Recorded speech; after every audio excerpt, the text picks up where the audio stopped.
Depressão, bloqueios de uma forma geral, até, quem sabe, medo de dentista. Já pensou na hipnoterapia? Quem vai conversar com a gente sobre essas inúmeras possibilidades é o Márcio Aoki. Tudo bem, Márcio? Tudo bem, Seja bem-vindo ao programa Falso Mulher para falar de um tema que é muito conhecido, as pessoas buscam, mas existe uma mística, né, uma confusão com aquilo que se vê nos filmes ou se lê nos livros. É verdade. E o que você traz para a gente hoje é ciência pura, é o conhecimento que está sendo utilizado para tratar disso que eu acabei de citar agora, né? Isso mesmo. Desde uma depressão a, de repente, até o medo do dentista. Sim, sim. Me fala um pouquinho dessa relação, né, com a mente, aquilo que a mente pode, né, curar no nosso corpo e a hipnoterapia.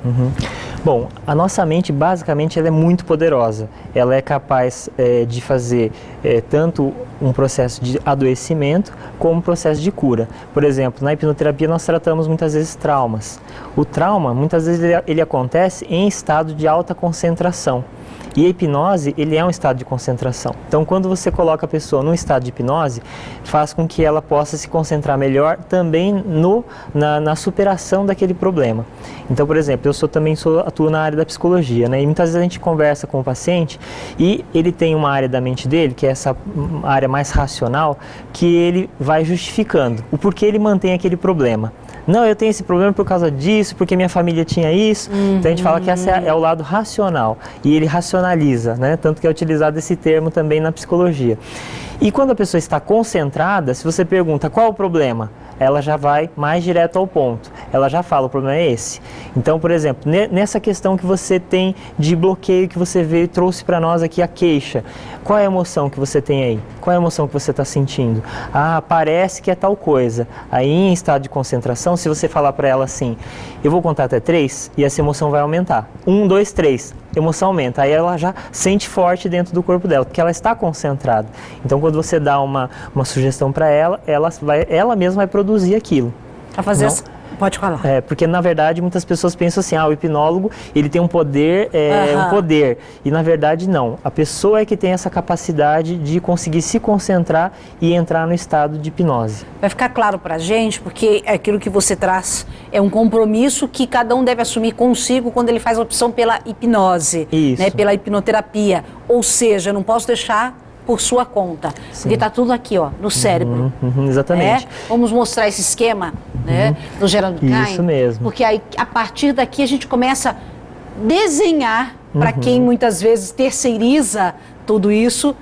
Está aqui dentro. Exatamente. Essa parte subconsciente, ela é a parte mais poderosa da nossa mente, porque ali ficam programações, ficam fatores instintivos, ficam coisas que nós aprendemos durante toda a nossa história de vida. Porém, ali dentro tem programações boas e ruins. Você tem a programação de manhã acordar, tomar banho, escovar o dente. Você não precisa pensar qual dente você começa com a escova, né? Ou então como lavar o cabelo. E essas programações são boas.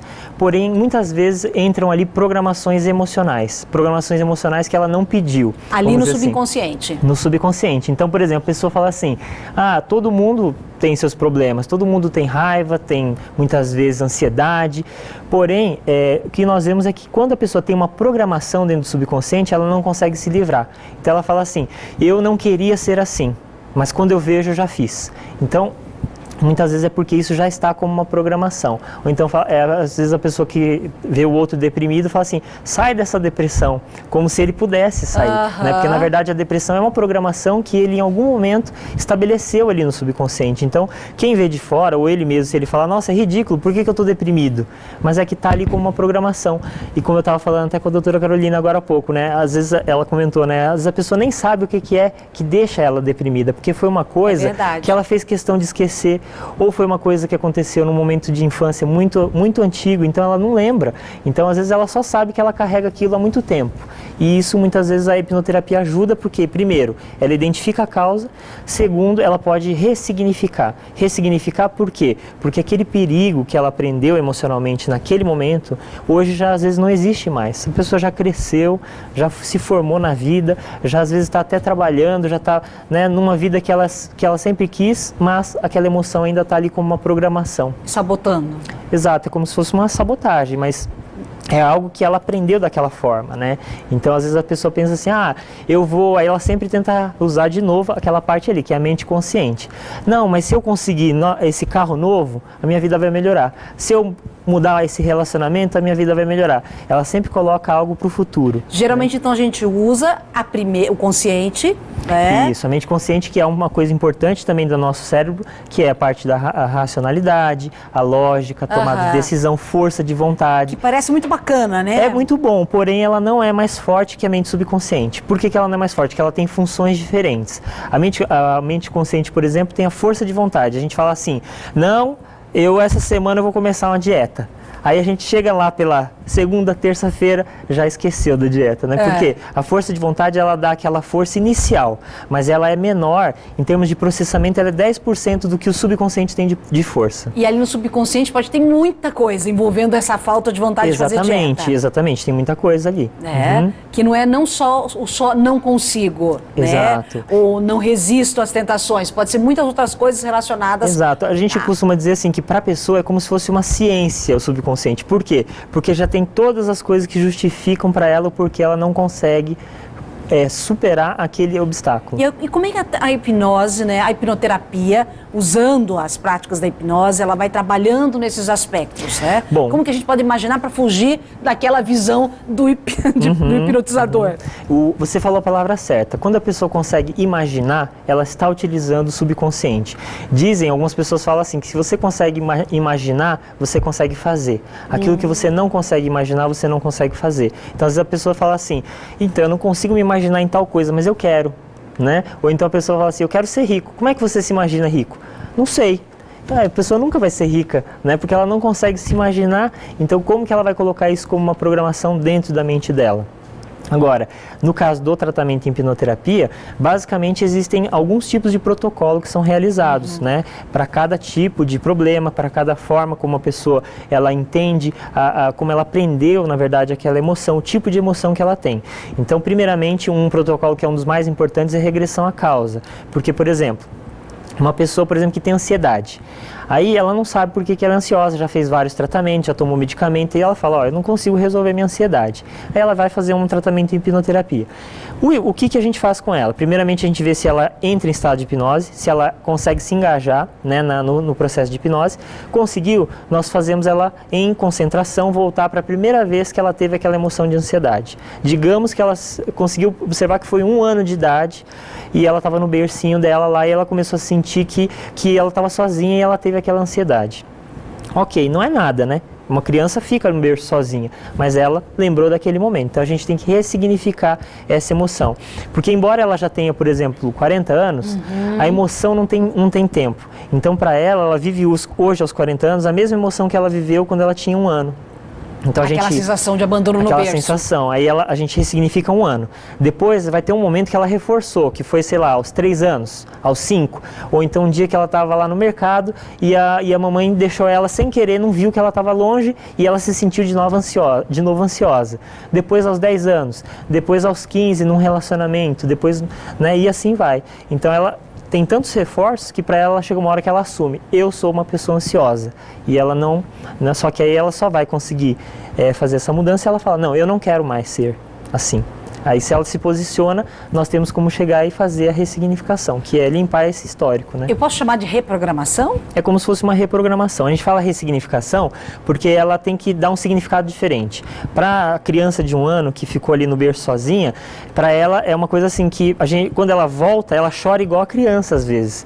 Ela está ali concentrada, ela está chorando como se ela fosse uma criança, porque ela volta. Então, ela como criança, ela tem que mudar, não vai acontecer nada, está tudo bem com você. Às vezes o adulto, a gente tem que levar o adulto lá para explicar para ela que ela vai ficar bem, acolher ela, para que ela ressignifique, quer dizer, mude o conteúdo emocional que ela gravou ali, né?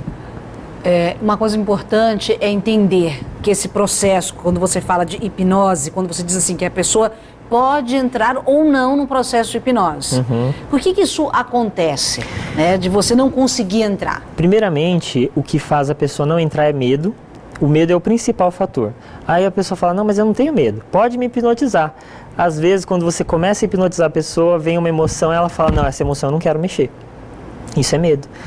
Então, não é só medo do que pode acontecer com você. Vasculhou lá, né? É medo de você mexer com uma emoção que de repente vem à tona. Porque quando a pessoa entra em hipnose, ela entra em um estado de relaxamento, um estado de bem-estar muito grande e ela acessa o subconsciente. E quando ela acessa, se tem um trauma ali dentro, se tem uma emoção que ela não resolveu, aquilo vem, transborda. A gente fala que transborda, né? E ao transbordar, muitas vezes ela já fez uma dedicação de vida, muitas vezes a fazer a mente racional dela, colocar debaixo do tapete, fazer aquilo ficar controlado. E quando ela relaxa, aquilo começa a voltar ou aparecer para ela, né? Então, por isso que é importante de ter pessoas com gabarito para fazer a ressignificação, porque, por exemplo, nós fazemos, às vezes, hipnose de palco e é visto amplamente dentro das redes sociais, né? Sim. E muitas vezes a pessoa faz uma indução hipnótica e a pessoa acessa esse conteúdo. Não é culpa do hipnólogo, da pessoa que está hipnotizando, porque aquilo está dentro da pessoa. Porém, é importante ter responsabilidade, porque você está, de certa forma, trazendo aquilo à tona, transbordando. Então, como é feita uma sessão, você trouxe para a gente aqui alguns aspectos que são importantes, mas num caso de uma depressão, por exemplo, né? A partir de todas essas etapas que você citou, quando eu tenho a primeira resposta, né? Ou quando eu vou ter uma resposta definitiva, em se tratando de um caso que hoje é tão difícil de ser tratado. É interessante que na hipnoterapia, quando eu trabalhava como psicólogo, até assim, casos de suicídio, tentativas de suicídio, depressões mais graves, eu assim falava, eu tenho que me preparar um pouco mais para poder pegar. E na hipnoterapia é o contrário, a gente busca esses casos mais graves, principalmente quando a pessoa fala, olha, eu já tentei de tudo e eu quero sair dessa, mas eu não sei para onde eu vou. Porque como a pessoa está no estado crítico, ela também tem uma concentração às vezes maior para entrar no processo. Então nós vemos, assim, tratamos casos assim nesses últimos, vamos dizer, 3 meses, em que pessoas que estavam para se suicidar. E elas falavam, olha, se vocês não me atenderem logo, eu não sei, né? E sério houve isso, um processo de ressignificação e a pessoa está vivendo uma vida muito melhor. A gente não promete cura, porque isso é por legislação, nem a psicologia, nem a hipnoterapia, ninguém pode fazer uma promessa de cura.